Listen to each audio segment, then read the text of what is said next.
A Euro 2020 acabou e a Itália foi campeã, com todas as justiças, com todos os méritos.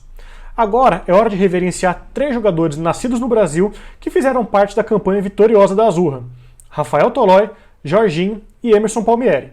Só que os 3 não foram nem os primeiros jogadores nascidos no Brasil a disputar ou mesmo a vencer a Eurocopa.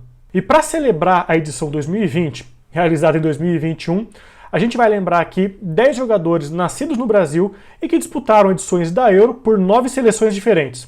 É depois da vinheta.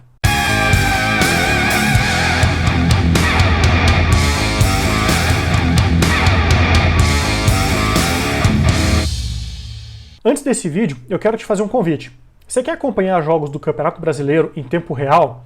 Quer assistir a jogos do Campeonato Alemão ao vivo e com narração em português? Quer notícias, informações e estatística do seu time, de diversas ligas, divisões de acesso ao redor do mundo? É só baixar o aplicativo OneFootball. O link está aqui na descrição do vídeo, ok? Paulo Rink, Alemanha. O Paulo Rink se destacou no Atlético Paranaense na década de 90, principalmente durante o período que ele formou a dupla de ataque com o Oséias, entre 95 e 97. Depois disso, o Oséias foi para o Palmeiras e o Paulo Rink foi jogar no futebol alemão. Na Alemanha, o Paulo Rink teve passagens por Bayer Leverkusen, Nuremberg e Energie Cottbus, além de uma passagem rápida pelo Santos por empréstimo em 99.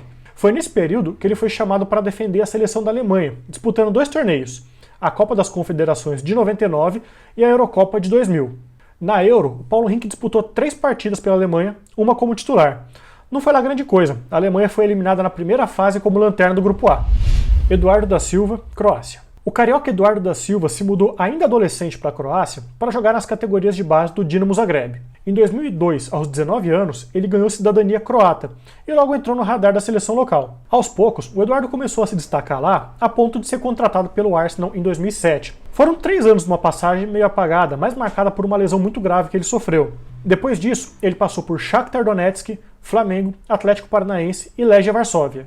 Pela seleção da Croácia, o Eduardo disputou 2 grandes torneios, a Euro de 2012 e a Copa do Mundo de 2014. No primeiro, ele fez 3 jogos, todos saindo do banco, e viu a Croácia ser eliminada ainda na primeira fase.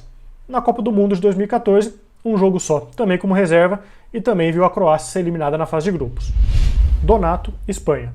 O Donato teve relativo brilho jogando no futebol carioca na década de 80, vestindo as camisas de América e Vasco. Em 88, ele se mudou para a Espanha para jogar no Atlético de Madrid e ficou lá até 1993. Do Atlético de Madrid, o Donato foi para o La Coruña, ficou lá 10 anos e conquistou alguns títulos de bastante relevância, um campeonato espanhol e 2 Copas do Rei. Em 1990, o Donato ganhou a cidadania espanhola, só que ele só foi convocado pela primeira vez em 94, nas eliminatórias para a Euro. Acabou indo para o torneio, ganhou a camisa 10 inclusive, apesar de jogar como zagueiro e volante, mas fez um jogo só contra a Bulgária na primeira fase. Thiago Motta, Itália. Esse aqui é um caso bastante lembrado sempre. O Thiago Motta foi revelado pelas categorias de base do Juventus, de São Paulo, e foi para a Europa muito cedo. Lá jogou por clubes de bastante destaque, como Barcelona, Inter de Milão e Paris Saint-Germain, entre outros. Apesar de ter defendido a seleção brasileira numa improvável Copa Ouro, foi pela seleção da Itália que ele se firmou. Jogou não só uma Copa do Mundo em 2014, como 2 edições da Euro. Na Euro de 2012, ele ajudou a Itália a chegar ao vice-campeonato, inclusive saiu do banco na decisão contra a Espanha. Thiago Sionek, da Polônia. O zagueiro começou no futebol amador de Curitiba antes de se mudar para o Cuiabá. De lá, passou pelo Bragança de Portugal, pelo CRB e foi para a Polônia, para jogar no Jagiellonia Białystok. Pelo clube polonês, ele jogou de 2008 a 2012, conquistando 2 títulos, a Copa da Polônia e a Supercopa da Polônia em 2010. De lá foi para a Itália, rodando por diversos clubes. Só que a passagem pelo Jagiellonia Białystok deu tanto destaque para o Thiago que ele acabou convocado para a seleção polonesa, jogando 2 competições, a Euro de 2016 e a Copa do Mundo de 2018. Na Euro, ele foi titular só em um jogo, numa vitória contra a Ucrânia. Depois o time acabou caindo nas quartas de final contra Portugal.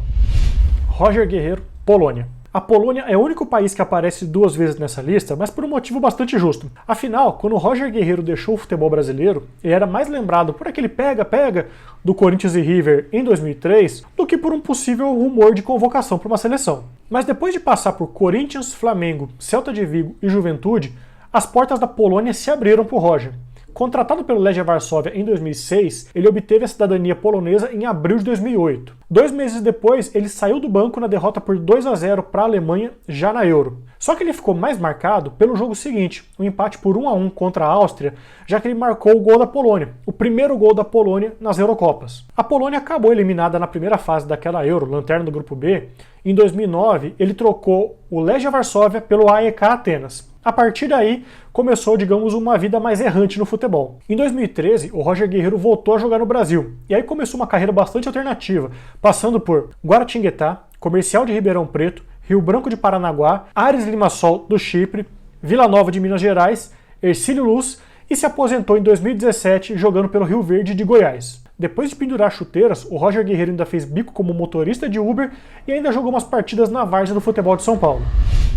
Pepe, Portugal. O zagueiro Pepe foi para Portugal aos 18 anos e se estabeleceu no futebol de lá.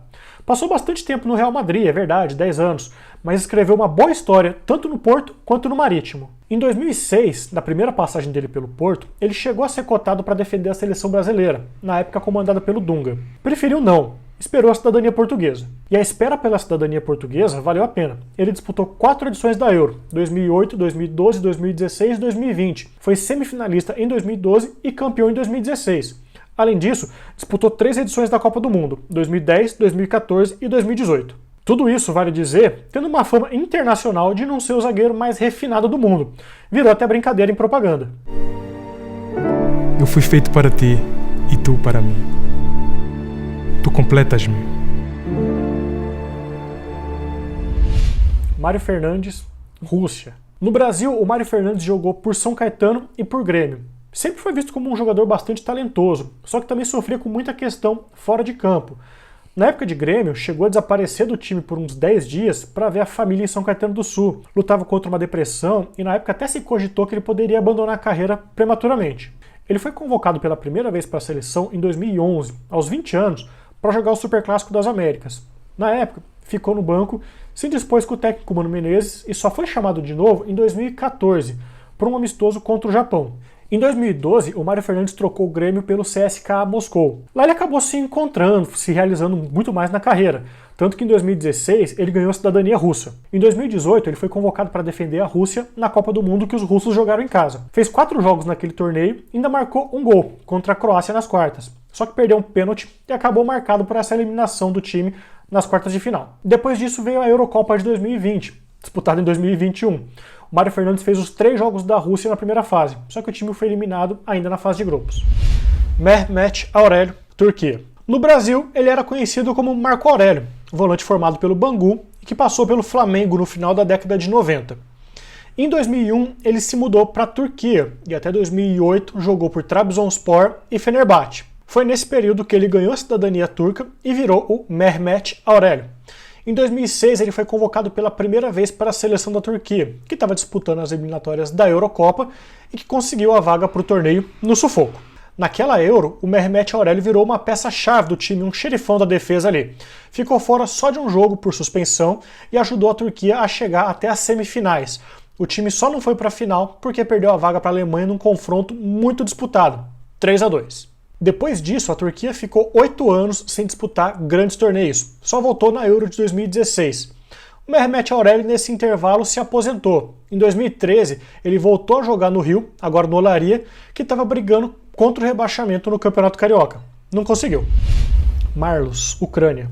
No Brasil, o Marlos defendeu Coritiba e São Paulo e ganhou o apelido de Lionel Marlos, talvez um apelido um pouco exagerado.